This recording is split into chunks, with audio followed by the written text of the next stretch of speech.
এনায়েতপুরে টোটোকে বাসের ধাক্কা, এই দুর্ঘটনায় গুরুতর আহত টোটো চালক সহ 4 জন। স্থানীয়রা তড়িঘড়ি উদ্ধার করে চিকিৎসার জন্য মানিকচক গ্রামীণ হাসপাতালে পাঠায়।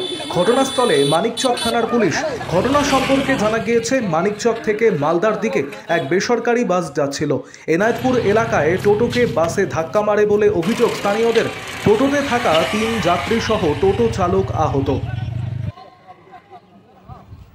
আরও আপডেট থাকতে আমাদের ভিডিও শেয়ার ও ফেসবুক পেজটিকে লাইক করে ফলো করে দিন।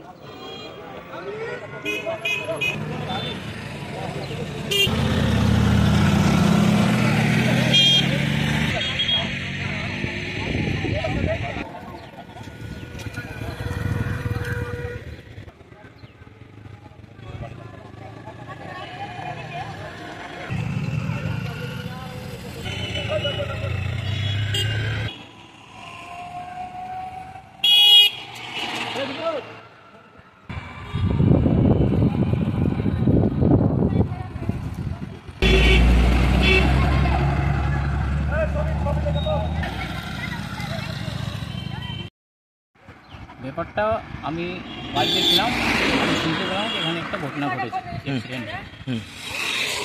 কিসের সঙ্গে কিসের ধাক্কা লেগেছে? বাসের সঙ্গে আর টোটোর সঙ্গে হয়েছে। বাসও মানিকচক দিয়ে আসছিল, টোটোও আসছিল। মানিকচক থেকে আসছিল? মানিকচক থেকে আসছিল। কোন দিকে যাচ্ছিল? এনায়েতপুরের দিকে যাচ্ছিল। আচ্ছা। বাস পিছন থেকে টোটোকে ধাক্কা মারে। আচ্ছা।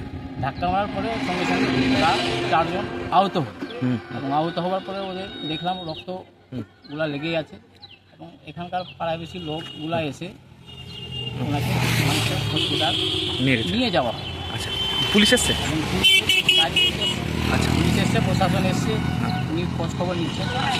বলছি কি যারা টোটোতে ছিল তারাই কি আহত হয়েছে? হ্যাঁ, যারা টোটোতে ছিল তারাই সম্পূর্ণ 4 জন ছিল, 4 জনই আহত হয়েছে। আচ্ছা। এবং এটা বাসিন্দা এনায়েতপুর আমাদের মিলাগ্রাম পাড়ায় 2 জন ছিল আর 2 জন ছিল রাজনগর।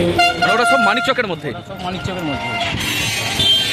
আমি জাস্ট শুনতে পেলাম এবং এখন যাবো মানিকচক গিয়ে হসপিটালে গিয়ে দেখবো কী অবস্থায় আছে রুগীটা। কি নাম আপনার? আমার নাম হচ্ছে মোহাম্মদ সামিউল হক, এনায়েতপুর।